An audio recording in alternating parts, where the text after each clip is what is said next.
Qurolli Kuchlar Akademiyasining dala o'quv maydonida umumiy o'rta ta'lim maktablarining 10-11 sinf o'quvchi yoshlardan iborat vatan tayanchi otryadi a'zolari o'rtasida Mudofaa vaziri kubogi uchun vatanparvarlar harbiy sport musobaqasining respublika bosqichi bo'lib o'tdi. Mudofaa vazirligi, Maktabgacha va Maktab ta'limi vazirligi, Yoshlar ishlari agentligi, O'zbekiston Yoshlar ittifoqi markaziy kengashi, Respublika ma'naviyat va ma'rifat markazi bilan hamkorlikda tashkil etilgan musobaqa respublikamizning barcha hududlaridan jami 14 ta jamoani bir yerga jamladi.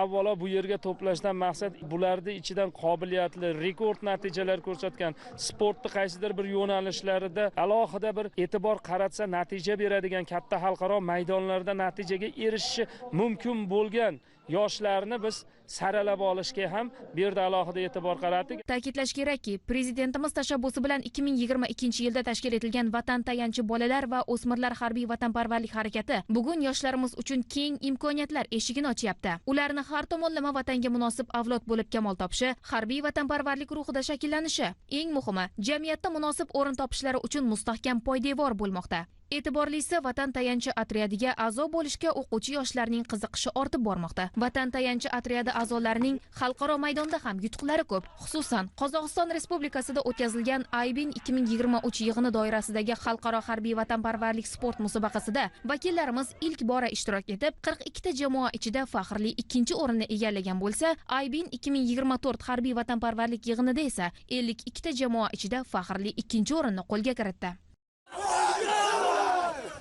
Darhaqiqat, har yili an'anaviy tarzda o'tkazilishi yo'lga qo'yilgan mazkur vatanparvarlar harbiy sport musobaqasi esa minglab o'g'il-qizlarimizni chinakam sadoqatli, fidoyi etib tarbiyalashdan muhim o'rin tutmoqda. Musobaqada jamoalar asosiy 8 ta shart bo'yicha keskin va sog'lom kurash olib borishda. Ilk shart harbiylashtirilgan estafeta.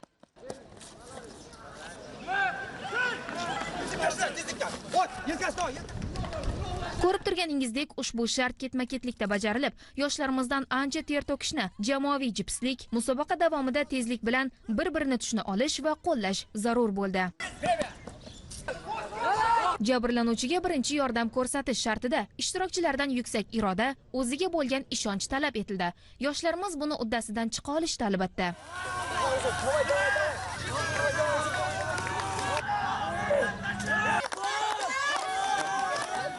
Navbatdagi shart turnikda tortilish, kuch hamda chidamlilik va texnikani o'zida mujassam etgan mazkur shartda 5 nafar o'g'il bolalar turnikda nizomda belgilangan qoidalar asosida tortilishlari kerak bo'ldi. Qoraqalpog'iston Respublikasi Qanliko'l rayonidan bugun musobaqaga keldik. Bizlarda yaxshi natijalar ko'rsatdik. Bultirda birinchi o'rinni oldik, xudo xolasa bu yilda birinchi o'rinni olamiz. Ham boshqa komandalarga umid tilaymiz. Orqa bilan yotgan holatdan tanani ko'tarish yo'nalishidagi bellashuv qizlar uchun tashkil etildi. Aytish kerakki, mazkur shartni bajarishda qizlarimiz ham o'g'il bolalardan zarracha bo'lsa ham qolishmadi. Insondan diqqatni, sabrni talab etgan mohir mergan shartida ishtirokchilar nishonlarini mo'ljalga olib, nimalarga qodir ekanliklarini namoyon eta olishdi. Mahallam, ota-onam, bizni duo qilib turgan barcha yaqinlarimiz bizni birinchi o'rinni olib qaytishimiz juda ham intiqlik bilan kutyapti. Nasib bo'lsa birinchi o'rin bilan qaytamiz. Maqsadimiz yutish va o'g'il bolalar ham qizlar ham bitta tana bo'lib musobaqada faol qatnashish. O'zimning tengdoshlarimga qarab shuni aytgan bo'lardimki, vatanni sen yoki biz qo'riqlamasak, kim qo'riqlaydi? Ta'kidlash kerakki, 3 bosqichda o'tkazilgan mazkur musobaqa 10.027 ta umumta'lim muassasalaridan jami 200.540 nafar o'quvchi yoshni o'zida birlashtirdi. Eng muhimi, 4 yildan buyon o'tkazib kelinayotgan vatanparvarlar harbiy sport musobaqasining nufuzi tobora ortib bormoqda. Unda ishtirok etish, Mudofaa vaziri kubogini qo'lga kiritish har bir o'g'il-qizlarimizning orzusiga, qat'iy maqsadiga aylanib boryapti. Buni joriy yilda ham qizg'in bahslarga boy bo'lgan musobaqalardagi yoshlarning xatti-harakatida, ularning azmu shijoatida ham ko'rishimiz mumkin. Tekislan! Roslan! O'g'riga qo'shiq bilan qadam! Bos! Ey tinchlik bos ko'ngilning mardlari, sizlating yurtimning keng sarhatlari.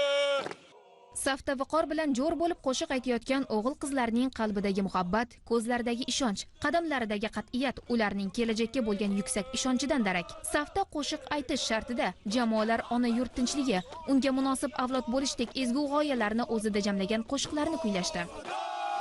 Shartlar bir-biridan qiziq va zamon bilan hamnafas. Smart Sardor tanlovi esa so'zimizning yorqin ifodasidir. Iqtidorli yoshlarimizning izlanishlari, robototexnika ixtirolari esa ularni musobaqaga jiddiy tayyorgarlik ko'rganligidan darak beradi. Albatta, ma'naviyatli, dunyoqarashi keng yoshlar vatan, yurt manfaati yo'lida xizmat qiladi. Bunda kitob o'qishning o'rni beqiyos. Ko'rik tanlovga aynan bilimdonlar bahsi bellashuvining kiritilgani bu navqiron avlod vakillarini yanada ko'proq kitob mutolaa qilishga undaydi.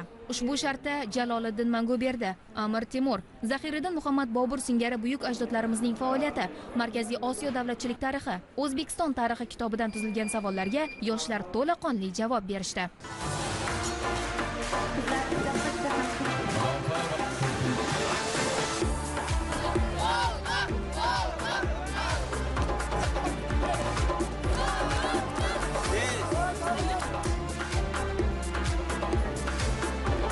Yangi avlod yoshlarimiz vatanparvarlik ruhi bilan kirib kelyapti. Prezidentimiz har bir maktabda vatan tayanchini tashkil qilgani maqsad ham shu edi. 300 ming odam yoshlar qatnashgan. Tasavvur qiling, bu g'olib mayli bitta jamoa bo'lgandir, lekin bunda qatnashgani yutqizgani yo'q. Hammasi g'olib.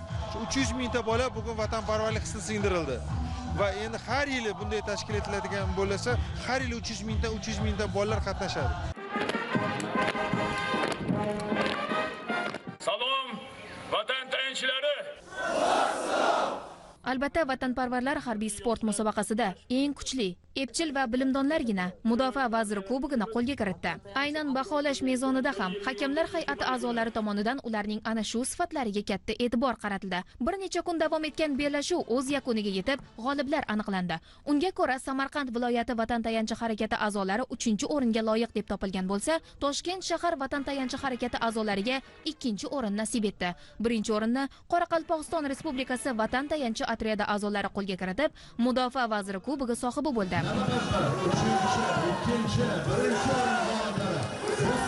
Birinchi o'rinda olayotgan qattiq qo'rqinch bo'ldi, hayajon bosdi. Biroq endi birinchi o'rinda olganimizga qattiq quvonchliman. Prezidentimizga shunday darslar javob bergani uchun rahmat aytamiz. Boshqa viloyatlar bilan birga do'stligimiz bekemlandi. Usul dars orqali bir-birimizni tanidik. Bir so'z bilan aytganda, joriy yilgi vatan tayanchi atriyadi a'zolari o'rtasida o'tkazilgan vatanparvarlar harbiy sport musobaqasi o'ziga xosligi bilan esda qolarli bo'ldi.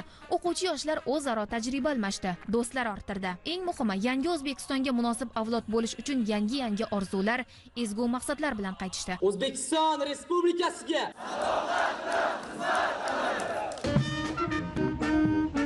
G'oliblikni qo'lga kiritgan Qoraqalpog'iston Respublikasi jamoasi Shimoli-g'arbiy harbiy okrugi mas'ul ofitserlari hamda keng jamoatchilik vakillari tomonidan tantanali ravishda kutib olindi.